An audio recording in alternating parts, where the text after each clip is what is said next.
Pessoal, olá, tudo bem? Acho que como todos já me conhecem, meu nome é Ivan, né? Professor Ivan, conhecido como Ivan Lino, e nós estamos aqui para dar a nossa primeira aula gravada aqui para o curso técnico em agricultura, aqui no Instituto de Educação, Ciência e Tecnologia do Maranhão. Aí resolvi gravar essas aulas. Eu já até dei essa aula aqui ao vivo, né, no Google Meet. Só que, porém, todavia só tinha um aluno, né? Começou com três, mas aí depois ficou só o Bruno, né? Só o Francisco Bruno. E então resolvi gravar essa aula de modo que depois vocês possam acessar, né? Não ser um horário específico para facilitar, né? Então nesse momento, né? Nós aqui do IEMA, todos os professores, estamos fazendo o máximo para que vocês possam aprender, né? É novo para a gente, né? Não é um curso à distância, então, mas é o que nós estamos conseguindo fazer, né? Cada dia tentando melhorar para que a informação chegue de forma mais, assim, digamos, clara para vocês, né? Que vocês possam entender, né? O professor mesmo, nós conhecemos vocês, para estar falando a linguagem de vocês e principalmente esse assunto é um assunto muito importante, né? Um assunto básico para a agricultura, para o curso de técnico um técnico em agricultura tem que saber isso, né? Tem que dominar esse assunto, tem que entender como o solo é formado. Então, hoje nós vamos falar dos fatores de formação do solo, né? Dos horizontes do solo, como é que foram formados esse solo, se com, como é que como é que se deu a formação dos solos, né? E nós vamos ver que os solos são feitos de camadas, né? Como se fossem bolos, né? Um bolo em cima do outro, formando camadas, né? Aqueles bolos de festa, né? Então, formando camadas. Então, essas camadas são os horizontes. E todas essas camadas sobrepostas, né? Elas juntas formam o perfil do solo, que é a seção vertical. Então, um solo, se você pegar um solo na sua casa, nesse momento de quarentena, você está sem fazer nada, procura cavar, né? Você vai ver que no final você vai dar um material de origem que é uma rocha, uma pedra. Tô brincando, mas se quiser fazer, não tem nada não, né? Faz bem para a saúde, exercício físico. Então, pessoal, olha aqui dá para ver, esse aqui é um perfil do solo, né? Essas diferenças de cores aqui são os horizontes, né?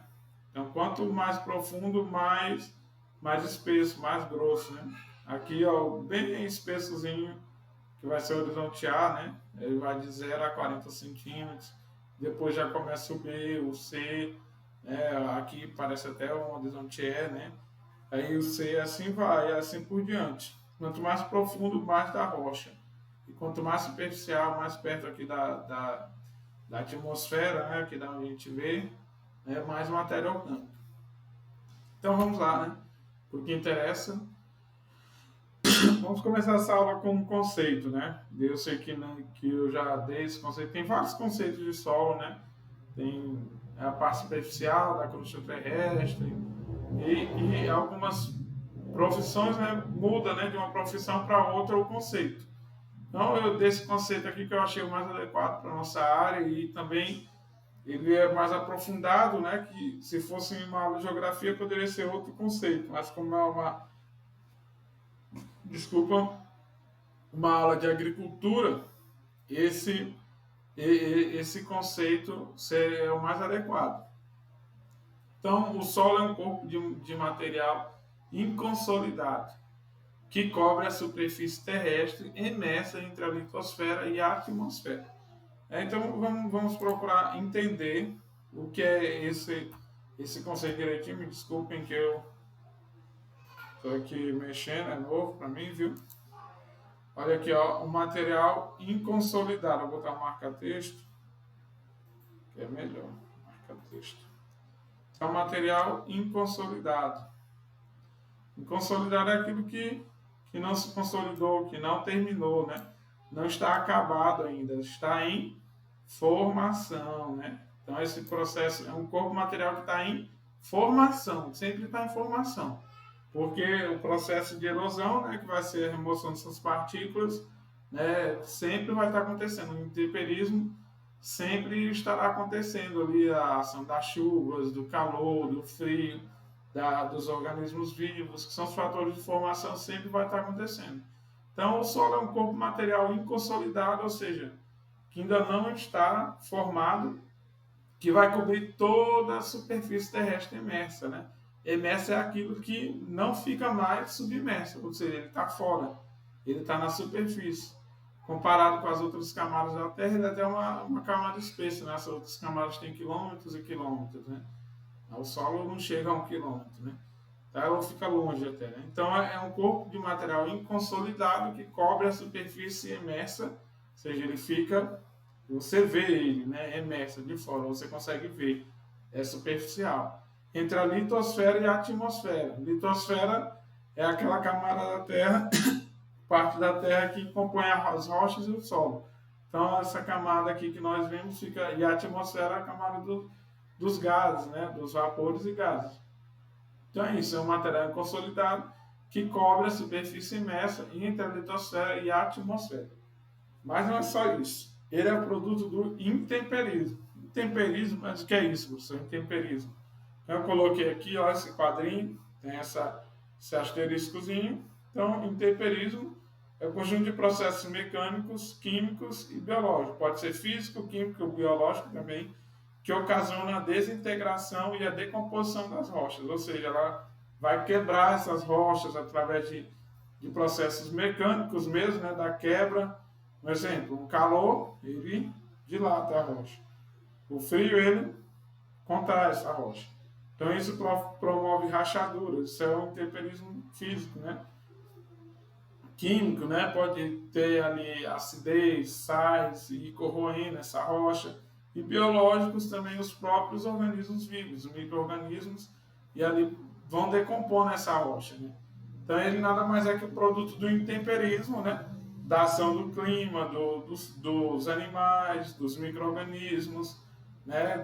De elementos químicos sobre o material de origem. Que material de origem é esse? A rocha. E o que é rocha? Que rocha é essa, professor? Isso é pedra. Então existe uma grande rocha e sobre essa rocha a ação do intemperismo, ali chuva, clima, né? Que clima faz parte, a chuva faz parte do clima, chuva, calor, né? Frio, micro-organismos ali naquela rocha, milhões e milhões de anos, e aí o produto, o resultado é o Sol. Nós vamos ver isso. Então, essa transformação, né, da rocha em solo se desenvolve em ela não é só a rocha em si, né? Ela tem outras características que vão influenciar esse solo. Então, de acordo em determinado relevo, ou seja, a questão se é plano, se é íngreme, né? Depressão, serra. Então, essa rocha vai estar sob determinado relevo, sob determinado clima. Um solo de clima quente vai ser diferente do solo de clima frio. Um solo onde chove muito será diferente do solo onde chove pouco.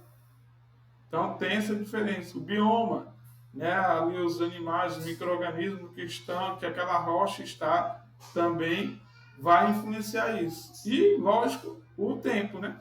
Então esses aqui vão ser os fatores de formação, ó. Quais são?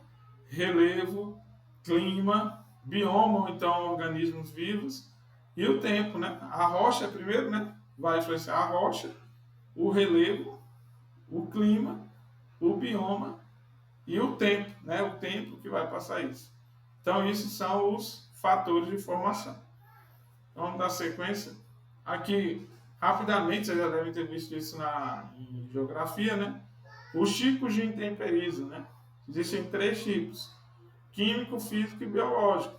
Nós vimos aqui no conceito, né? Que é o mecânico, esse mesmo físico, né? Mecânico, químico e biológico, que vão ocasionar a desintegração e a decomposição das rochas. Primeiro desintegra, depois desintegra a quebra, né? Aqui químico, né? Algum elemento químico, pode ser um sal, né? Com isso, sal até um aço, e começa a degradar, desintegrar essa rocha. O físico, frio, calor, com o calor ela dilata, ela cresce, com o frio ela contrai, e isso provoca rachaduras. e o biológico aqui, as plantas começam a crescer. Então vai nessa sequência, o biológico, né, eles podem estar ocorrendo ao mesmo tempo também, né. Então vamos para a parte mais específica, né, os fatores de formação do solo, ou seja, aquilo que o solo, que vai formar o solo. E para que eu tenho que saber isso, professor? Isso vai influenciar diretamente, né, na fertilidade do solo, né, vai influenciar na profundidade desse solo, vai influenciar bastante no que eu vou plantar ali ou não, né? Então isso vai ser de suma importância. Então o solo não é apenas o resultado da alteração das rochas. Por isso a pessoa diz que vem da rocha, sim. A rocha vai influenciar muito a questão do resultado desse solo. Dependendo da rocha, o solo pode ser mais fértil ou menos fértil. Porém, não é só isso, não é só a alteração das rochas, né? O solo ele vai ser uma interação entre litosfera, o que é litosfera? Litosfera, questão ali das rochas e do solo. Interação, pode ter solo já formado ali, ou a atmosfera, os gases ali, os vapores que estão ali, influenciam bastante, vão influenciar também nos micro-organismos. A hidrosfera, que é a hidrosfera, pessoal? Água, né? Umidade ali, se tem rios, se tem lagos ali perto, se chove muito, se não. E a biosfera. A biosfera, tudo aquilo vivo que tem ali, tanto os micro-organismos quanto os macro-organismos. Plantas, vegetais, bactérias, fungos, né? Então, tudo isso vai influenciar na formação do solo, não é apenas a rocha. Então eu tenho uma rocha, um exemplo, sedimentar, e outro solo com a rocha sedimentar também, dois solos em locais diferentes, com as mesmas rochas, não necessariamente eles serão iguais, né? O resultado deles será igual. Vai depender da litosfera, né? Vai depender do relevo que está ali, da atmosfera, daquele lugar da hidrosfera, daquele lugar da biosfera. Então, isso tudo combinado vai ser o resultado de um solo. Então, não é apenas a alteração das rochas. Aí, quem dá essa concepção, né, surgiu no final do século XIX, através do estudo do geólogo Durkheim, né, que nasceu em 1846 e morreu em 1903.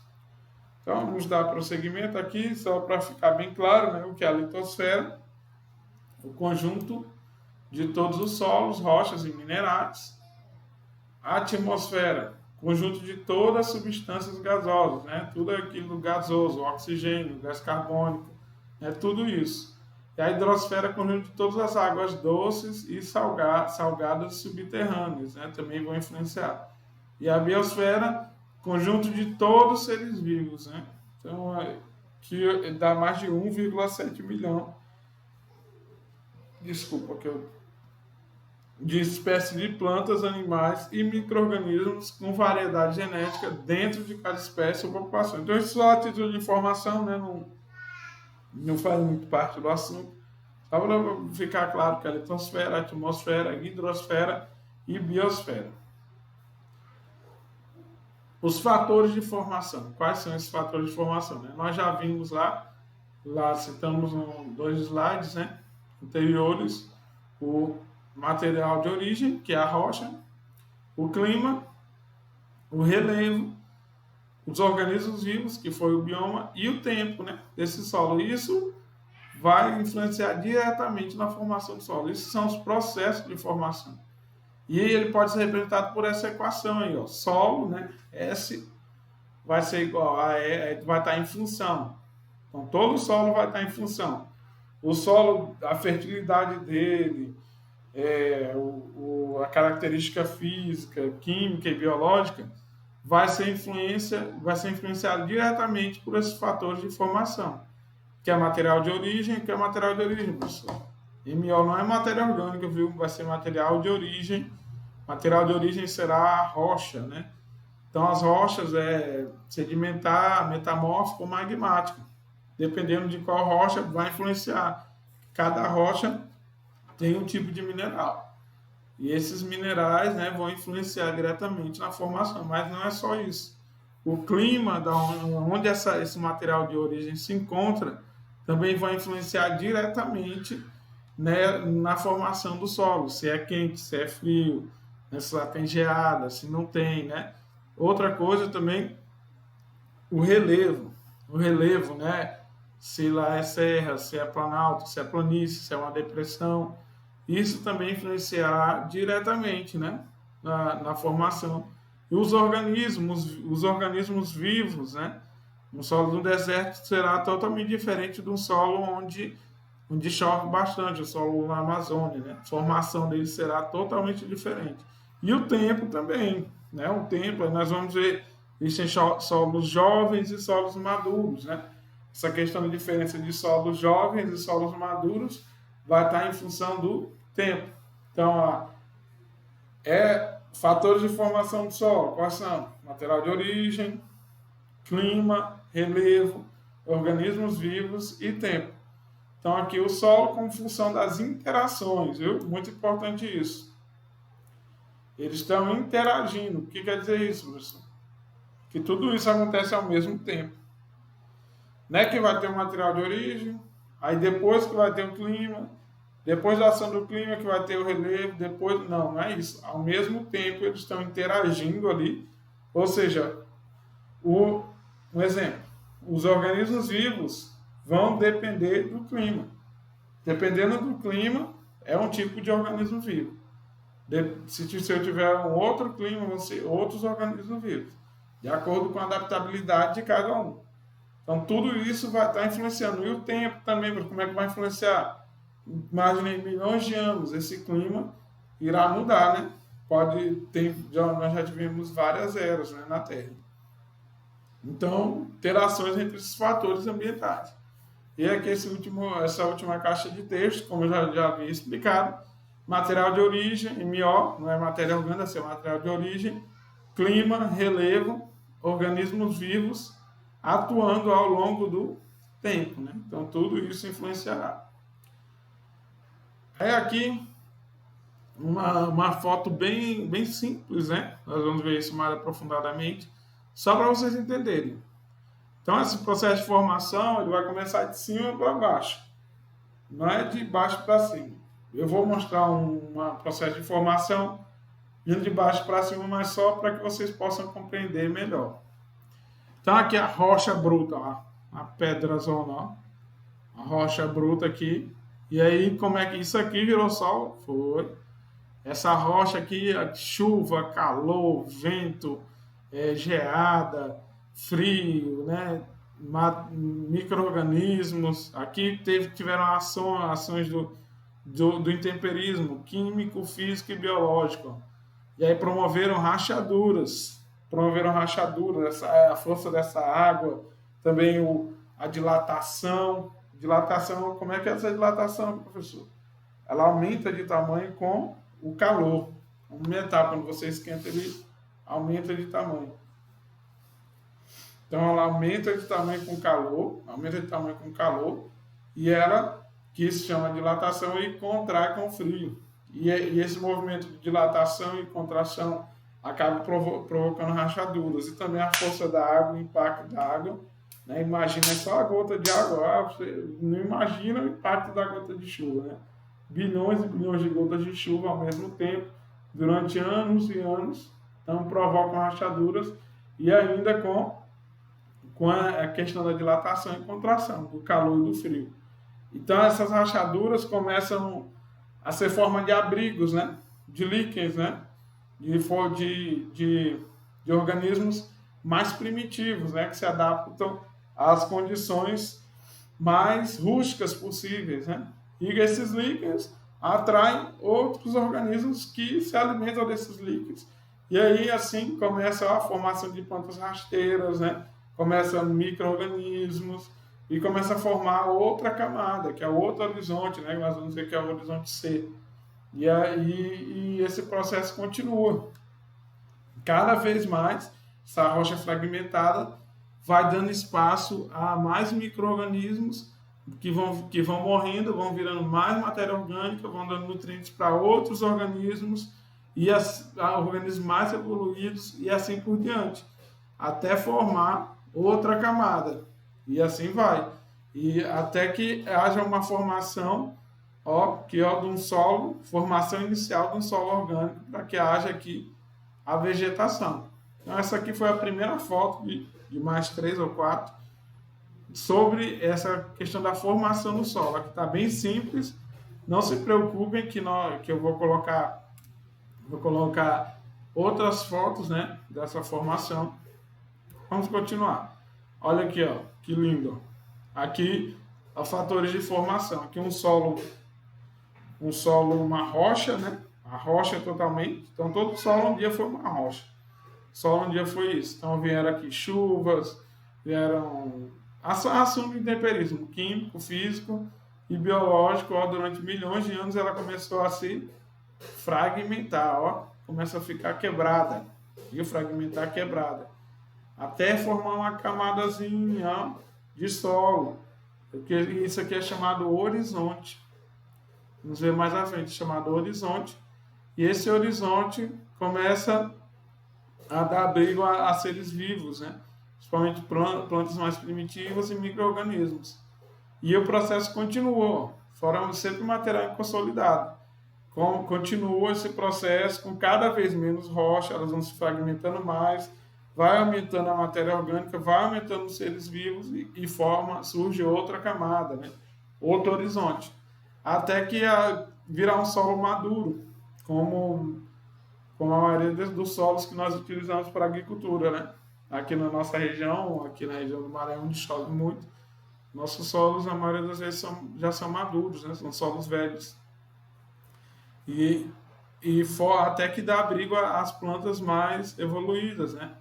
Plantas que necessitam de uma camada rica em humus. Então, aqui, processo bem simples, tá? Rocha, solos jovens, até um solo maduro, com os horizontes bem definidos, né? Muitas vezes tem horizonte O, às vezes não tem, né? O A, sempre, se não tiver, né, um processo de erosão avançado, nós temos o A, o B, todos temos o E, mas aqui de forma bem simples, o A, B, C e a rocha.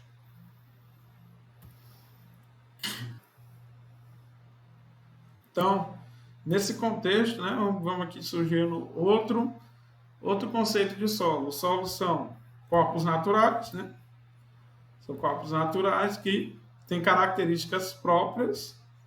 Cada solo ele tem a sua característica própria. Nem todos os solos não são iguais, né?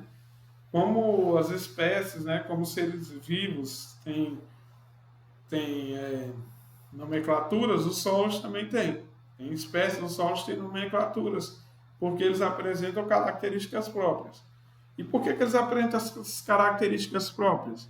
Devido aos processos de formação. Então, traduz aí, você. Lembra lá, processo de formação, devido ao quê? Ao clima, ao relevo que ele está, se é íngreme, se não é, o que mais?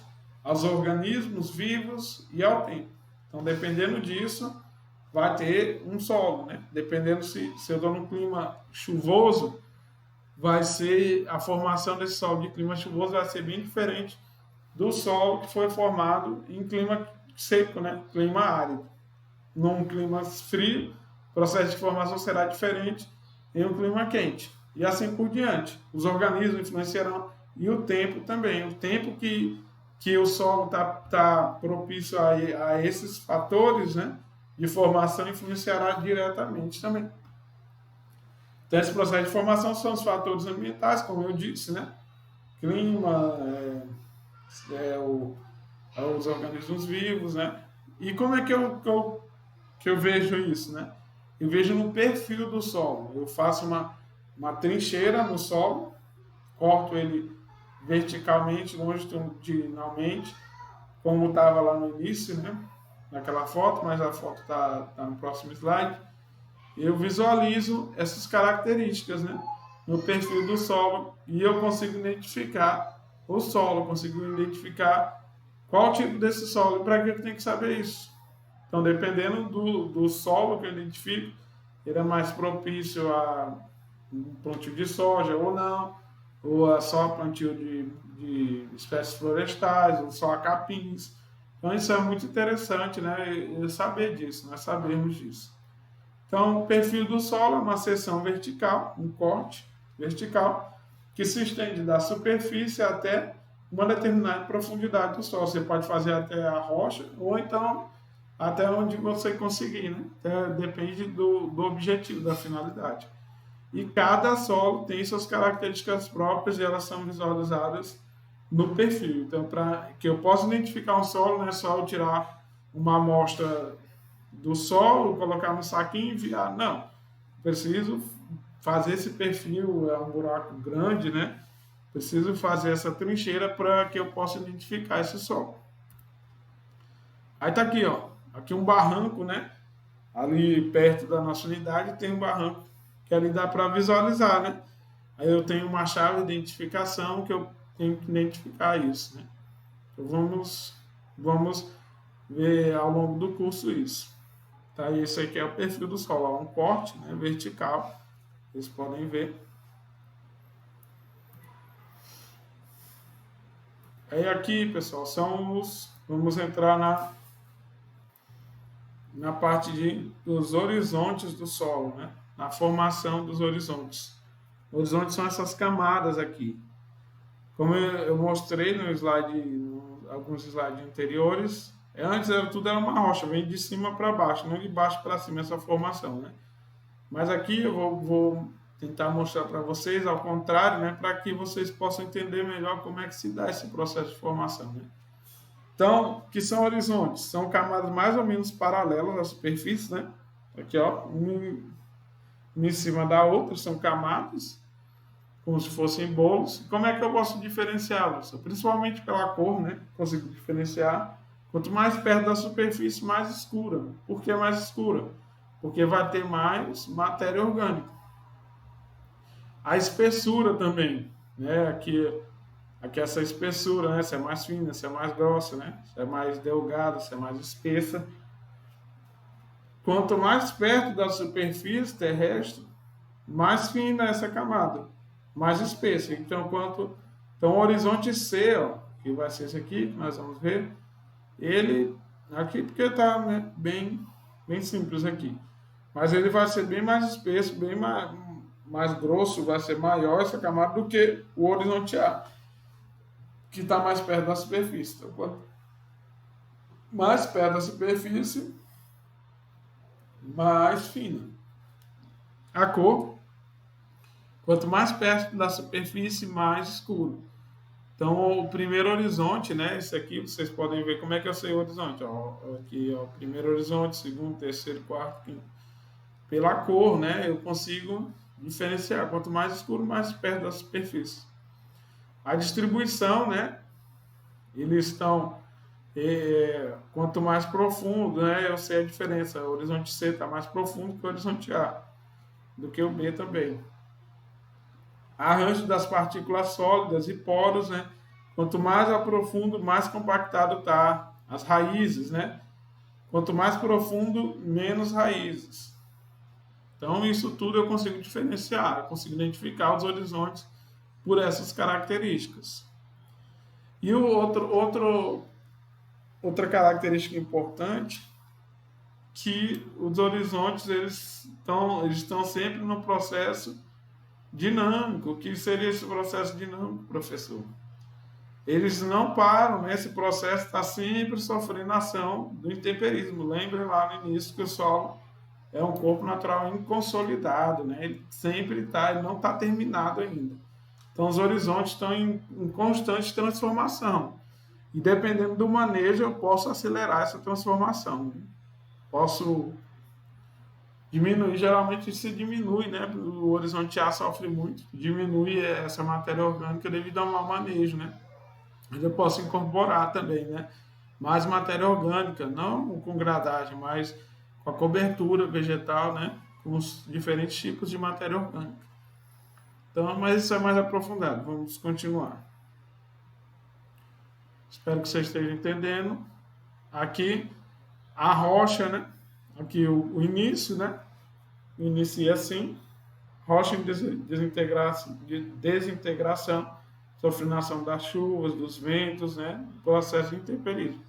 Ela começa a se degradar, a se fragmentar, começa a ficar quebrada, ó, começa a ter mais depósito de matéria orgânica, os organismos começam a morrer, né? E aí começa a surgir outro organismo, cada vez mais nutrientes, mais acúmulo de água e dando mais condição para que haja outro horizonte. Aí surge aqui o horizonte C, né? E continua. Horizonte C, aí, ó, olha, horizonte C, matéria-prima, horizonte A, né? Até que surge o horizonte, começa a ter um solo maduro, um solo desenvolvido. Horizonte A, B, a matéria-prima, né? Que é o rigolito ali, ainda tá se desprendendo. O horizonte C e a rocha. Então, olha aqui, ó, o leito rochoso começa a se desintegrar. A matéria orgânica facilita a desintegração, porque começa a ter cada vez mais água, cada vez mais organismos, aí começa a formar os horizontes. E o solo desenvolvido sustenta uma vegetação densa, né? Então, se eu tenho uma vegetação densa, é sinal que eu já estou com um solo mais desenvolvido. Isso não quer dizer que ele seja mais fértil. Agora nós vamos ver aqui, né, ao contrário, né? Aqui ele começa com a rocha, na verdade, e vai se desintegrando. Mas só para vocês possam entender, né? Que vamos ver de baixo para cima aqui. Porque a rocha, que é o material de origem, então dependendo do material de origem, vai influenciar a formação desse solo. A equação de temperismo, químico, físico, biológico, né? Ela começa a se desintegrar, forma esse regolito, que no outro slide estava sendo chamado de matéria-prima. E esse regolito, né, nesses espaços aqui, né, não estou vendo meu dedo, nesses espaços, vou pegar aqui mais aqui, vou pegar uma caneta. Nesses espaços aqui, começam a se depositar matéria orgânica, mais água, e surge o horizonte C, que já começa a ter material orgânico. Continua o processo, cada vez mais material orgânico e menos rocha, né? E essa rocha começa a ficar cada vez mais pequena, começa a ter partículas de areia, silt e argila. E surge o horizonte B. Aí continua o processo, cada vez mais matéria orgânica, surge o horizonte A, e alguns solos, horizonte O orgânico, até que haja essa vegetação, as raízes, né? Eu consigo identificar. Aí tem as características de cada horizonte, né? Começar de baixo para cima. A rocha é o material de origem. Aí o horizonte C, a zona de transição entre o solo e a rocha matriz. Ou seja, então ainda vai ter muita rocha aqui, ó. Tem solo, mas já tem rocha. Aqui eu não consigo ver o solo propriamente dito, mas eu já começo a ver solo ali, né? E os materiais de origem, a rocha, os pedaços são maiores, né? Então esse horizonte é formado por sedimentos, partículas de rocha maiores e menos decompostos, então a rocha propriamente dita, representando o processo de decomposição da rocha matriz. Então ele apresenta materiais que ainda estão se formando em solo. O B é a rocha vai estar mais decomposta, né? Vai ter mais matéria orgânica, só que não tanto quanto A, né? Então o horizonte B é a camada formada por partes bastante desagregadas, né? Praticamente o C vai daqui até aqui, olha ali, ó. Quanto mais profundo, mais espesso, né? Maior essa camada. O B é formado por partes bastante desagregadas da rocha matriz, que é a rocha mãe, essa aqui. Quase não tem mais, né? E também tem acumulação de argila, ferro e alumínio. Tem mais o horizonte B é aquele que nós utilizamos muito para barro de aterro, né? Ele é bem grudento, tem muita argila aí, né? Então tem muita acumulação de argila, ferro e alumínio. Então, ele não é muito propício para o desenvolvimento de plantas, de raízes, né? E o horizonte A, aqui já é a camada edáfica, onde nós cultivamos as plantas. É o horizonte composto de minerais, aqui já vai ser os nutrientes, oriundos da rocha matriz, já estão bem decompostos, né? Quase não se vê resquícios de rocha, que se decompõe para dar origem ao solo. Apresenta cor mais escura, por quê? Porque vai conter mais matéria orgânica que o horizonte B e C. E o horizonte O, nem todo solo tem horizonte O. A maioria dos nossos solos da nossa região aqui não tem horizonte O, né? Que é o horizonte orgânico, formado pela decomposição de restos de plantas e animais na superfície do solo. Outro detalhe aqui, né? Em alguns locais sobre o horizonte A, né, ocorre deposição de resíduos vegetais ou animais que vai formar o horizonte orgânico, o horizonte O. Então, esse horizonte orgânico, ele pode ter duas denominações, né? Pode ser horizonte O ou horizonte H. Quando ele tiver uma boa drenagem, quando essa água infiltrar rapidamente, né, não tiver encharcamento, ele é chamado de horizonte O. E quando essa água demorar mais para infiltrar, não tiver encharcamento, né, tiver ali aquelas poças, uma má drenagem vai chamar horizonte H. Quando tiver esse horizonte orgânico, quando tiver uma boa drenagem, chama horizonte O, quando tiver uma má drenagem, horizonte H. Outro detalhe, nós mostramos aqui só o horizonte A, B, C e a rocha. Mas, em alguns solos, debaixo do horizonte B, né? Debaixo do horizonte B pode se formar o horizonte E, ou até em cima, né? Então, aqui, ó, em alguns solos, as partículas mais finas encontradas no horizonte A se translocam para baixo, antes do horizonte B. Quando esse processo é intenso, forma-se uma camada de cores claras com menor concentração de partículas finas, argila. Então, ele vai ter de eluvial, né? Da saída dessa argila do horizonte A, né, para o horizonte, aí vai forma ali um horizonte de transição entre o horizonte A e o horizonte B. Então essa foi nossa aula, né? Passou o tempo que eu queria, mas que nós já estávamos atrasados. Espero que tenham gostado. Eu já postei lá no Google Sala de Aula semana passada e tem um exercício lá. E essa aula é para melhor compreensão de vocês, para que vocês possam fazer esse exercício. E tenham todos um ótimo dia, um ótimo ano. Que Deus abençoe grandemente a vida de vocês. Muito obrigado. E, e, e até a próxima.